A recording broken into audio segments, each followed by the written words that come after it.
जय श्रीराम. नमस्कार बालमित्रांनो, रामलल्लाचा आपला आजचा 10वा भाग आहे. आपण मागच्या भागामध्ये पाहिलं की दशरथांना श्रवण कुमाराच्या वडिलांकडून कसा आणि कोणता शाप मिळालेला होता आणि ह्या भागामध्ये तो शाप कसा खरा ठरतोय ते आपण बघणार.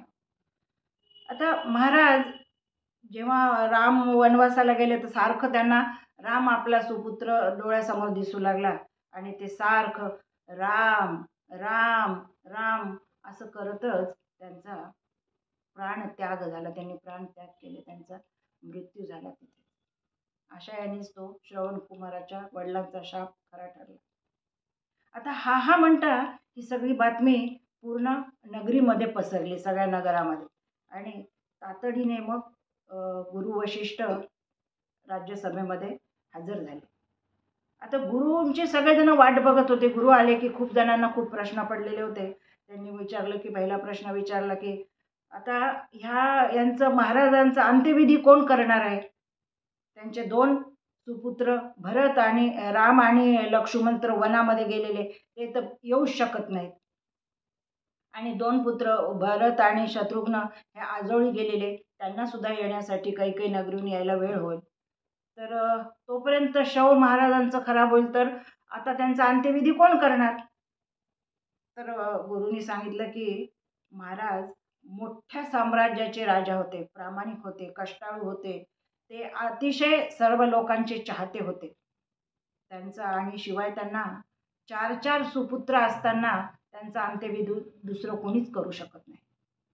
तेव्हा आपण आता आधी सगळ्याच्या अगदी म्हणजे वायूच्या वेगाने पळणारा घोडा बघा आणि त्यांना दूत पाठवून कैकई नगरीमधून भरत आणि शत्रुघ्नला घेऊन या. तोवर इकडे राजवैद्यांना बोलवा आणि राजवैद्यांनाच्या मदतीने ते सांगतील तसं वन औषधी घालून तेल तयार करा आणि त्या तेलामध्ये महाराजांचं शव आपल्याला ठेवावं लागेल आणि भरत आणि शत्रुघ्न येण्याची आपल्याला वाट पाहावी. मग काही जणांनी विचारलं की पण महाराज मग आता ह्या साम्राज्याचा, ह्या गादीचा आता वारस कोण. तेव्हा पण गुरु उत्तरले की महाराज दशरथ महाराज असतानाच ठरलेलं होतं की रामाच्या ऐवजी भरताला राज्याभिषेक करायचा आहे म्हणून. तर त्याप्रमाणेच हे सगळं हा दुःखाचा काळ संपेपर्यंत, त्यांचा अंत्यविधी होईपर्यंत आर्य सुमंत ते सगळा राज्यकारभार बघतील. त्याच्यानंतर आपण भरताला राज्याभिषेक करण्यात येईल. कारण ही गादी अशी असते ना की ही गादी रिकामी ठेवता येत नाही. कारण परकीय लोकांना जर कळालं की इथे राज्याकडे कुणाचंच लक्ष नाहीये तर ते आक्रमण करतात. तर त्याच्यामुळे कोणाला तरी त्यांच्याकडे लक्ष देणं भाग असतं, तर आर्य सुमंत ते बघतील.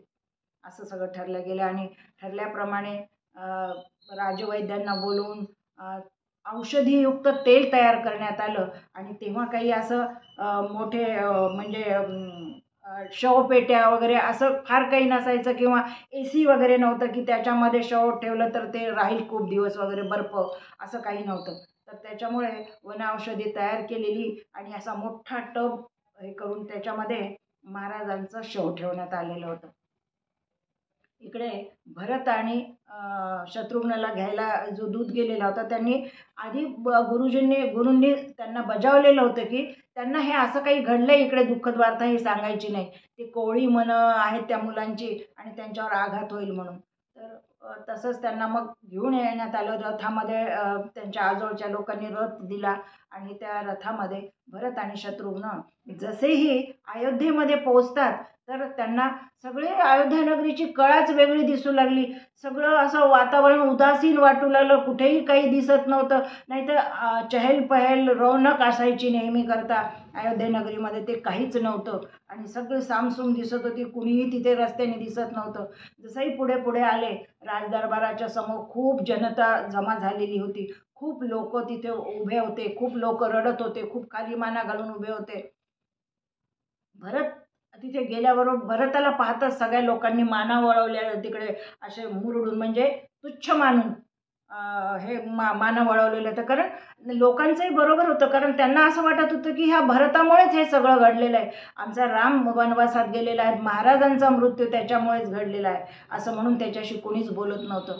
तरी त्यांना काही कळत नव्हती की काय घडलंय. मग ते आतमध्ये गेले राजदरबारात, तर राजदरबाराचं सगळं काम ठप्प होतं, बंद होतं सगळं. कुणीही काही कामकाज चालू नसताना सगळेजण अगदी उदासीन चेहऱ्याने खाली माना घालून सगळेजण उभे होते.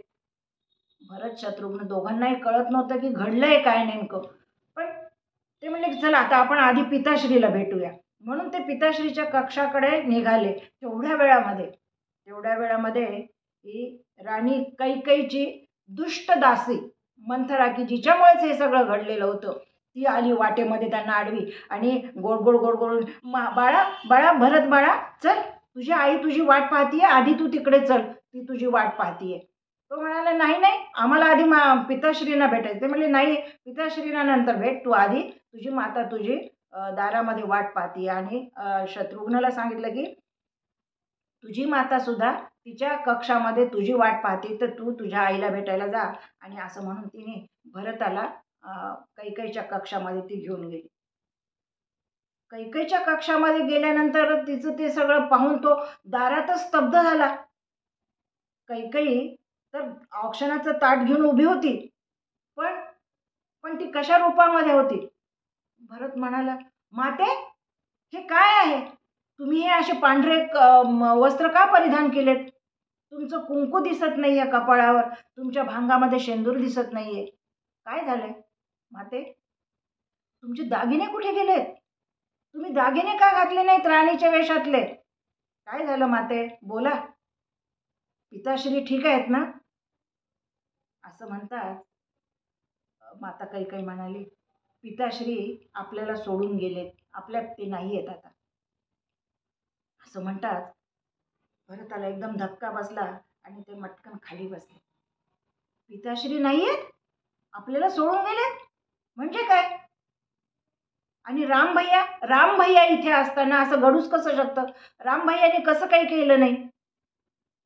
तेव्हा कैकेयी रागाने आली, म्हणाली, राम आहे कुठे इथे, राम गेलाय वनवासामध्ये. वनवासात राम गेलाय का.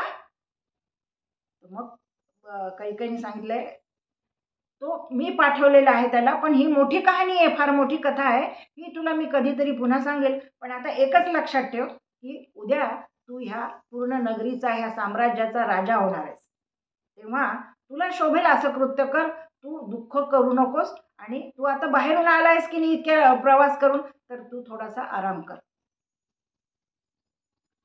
तो म्हणाला की नाही, हे काय बोलतीस, मला तर काहीच कळत नाहीये की राम वनवासाला गेलाय, तू राजा होणार, हे काय चाललंय काय आई तुझं, असं त्यांनी म्हणतात. मग त्यांनी सांगितलं की कैकेयीने सगळं सांगितलं की मी 2 वर महाराजांना मागितलेले होते.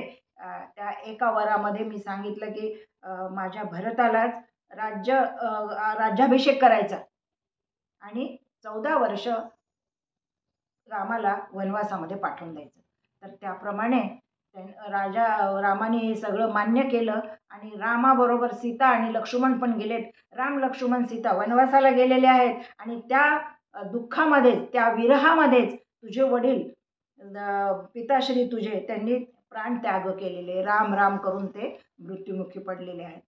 पण पण हे सगळं भरता मी तुझ्यासाठीच केलंय बरं का बाळा, तू राजा व्हावास असं मला वाटत होतं, म्हणून मी हे सगळं केलं, तर आता तू तयार हो बरं, असं ती म्हणाली. असं म्हणतात भरताला तर खूप राग आला. भरत म्हणला, हे काय, ही तू माझी माता बोलतीयस, नाही नाही नाही, ही तू माझी माता असूच शकत नाही. मी तुला थोडी सुद्धा लाज नाही वाटली असं कसं हे सगळं कृत्य करताना, काही भीती वाटली नाही.